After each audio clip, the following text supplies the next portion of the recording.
Georgia is one of the oldest birthplaces of viticulture, which is why the country is known as the motherland of winemaking, and which is proven by the rich archaeological finds that have been discovered in this country.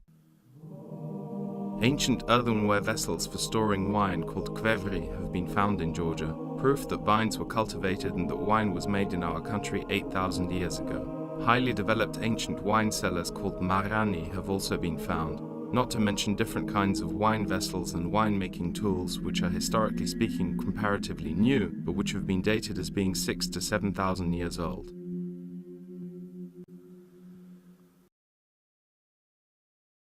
Georgian folklore also speaks of age-old viticultural traditions springing from the depths of time, as do the tradition of embellishing churches with vine motifs and legends about the vine itself, which the Georgians call the Tree of Life or the Tree of Paradise.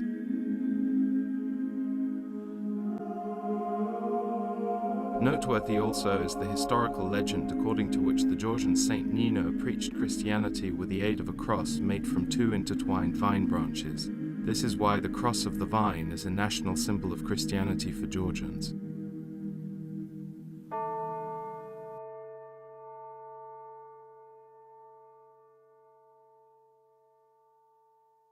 In 1878, David Sarajishvili, after having obtained doctorates in philosophy and chemistry from the universities of Munich and Heidelberg, and having also studied agricultural science in Halle and Hohenheim, went to France in order to learn the technology of spirit, liquor, and brandy making. 2 years later, he returned to Georgia and started a new kind of business in the Russian Empire, the production of brandy. During the next few years, Sarajishvili carried out research into the spirits which were distilled from the wines produced from the vine species which were cultivated in Georgia and in the regions of the Russian Empire. At the end of this research, Sarajishvili discovered that these species of vine were suitable for the production of brandy and had the same characteristics as the French species used for making cognac in France, such as Follebranche, Colombard, and others. Sarajishvili imported the latest industrial equipment for the distillation of brandy from Europe. He invited French specialists of the distillation of brandy and liquor, and in 1884 he founded the Sarajishvili Company.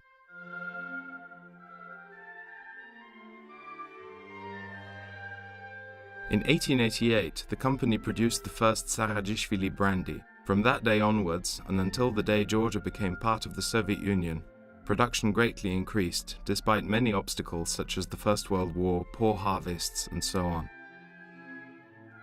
Production increased by a factor of 40 during the company's first 14 years. The company dominated the Russian market. Sarajishvili's brandy, which was exported by famous merchants such as Smirnov, Walbrook, Arabaj, Dupré, and others, was successfully sold in cities across Europe and Asia such as Berlin, Vienna, Geneva, London, Warsaw, Tabriz, and Istanbul.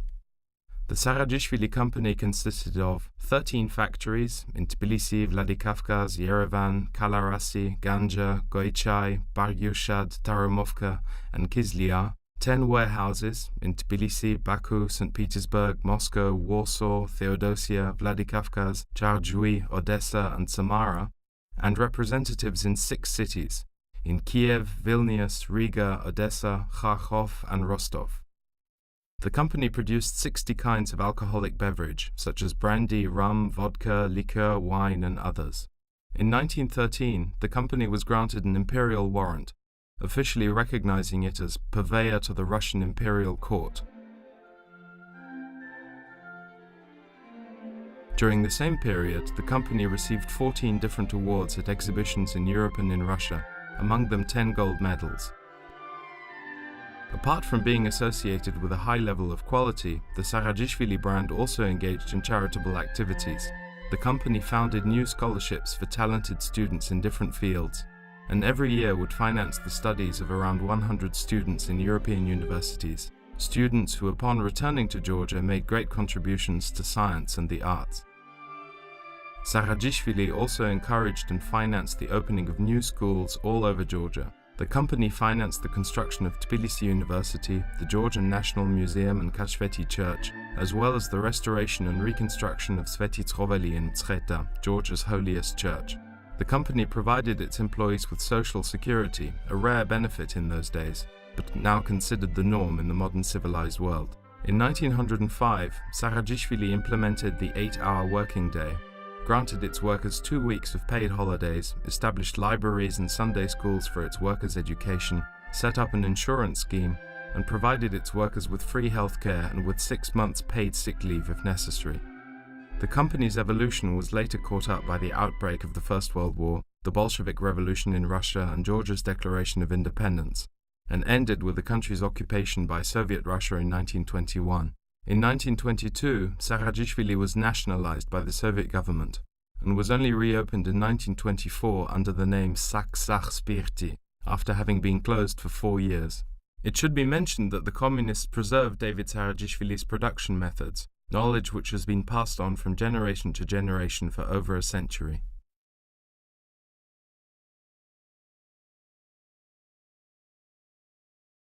The company worked under a different name for almost 70 years. Justice was finally done in 1994 when the company was bought by Georgian businessman Elguja Bubutashvili and the joint stock company Sarakashvili was founded. From then on, the company has been trying to bring back its old prestige, the guarantees of which are old traditions, modern technology, and qualified members of staff.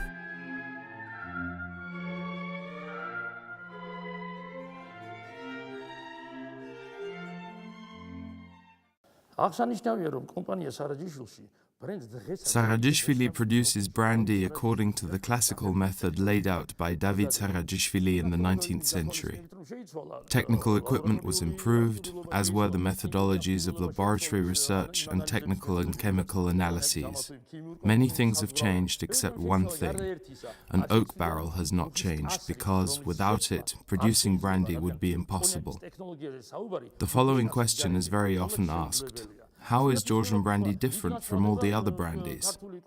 The distinctive feature of brandy, in general, is the variety of grape. I would also like to mention wine blending. Wine blending is the process whereby brandy is obtained, and the main part is brandy spirit, which in most cases must be prepared from various kinds of spirits. The final composition will be made from 3 or 4, or very often from more than 10 different spirits.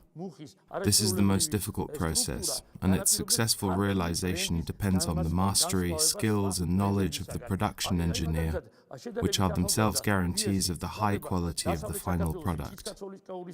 As previously mentioned, the variety of grape is the distinctive feature, and Georgian vines, grape varieties, and the special structure of Georgian oak distinguish Georgian brandy from others. For instance, a relatively young VS is made from the Tsitska Tsolikauri variety of grape which grows in western Georgia. Gorulim Tsvane and Chinuri grow to the east in Kartli and are used to make VSOP, a relatively older brandy, and in eastern Georgia, at the feet of the Caucasus Mountains, where there are more overcast days, grows the Rkatsiteli variety, which gives the spirit its wonderful, refined and complete taste, and which is the most important ingredient for making old, high-quality brandies. Sarakashvili has been storing the oldest and most unique spirits it has distilled annually since 1893. This treasure of preserved brandies bears witness to the company's 130 years of tradition and progress.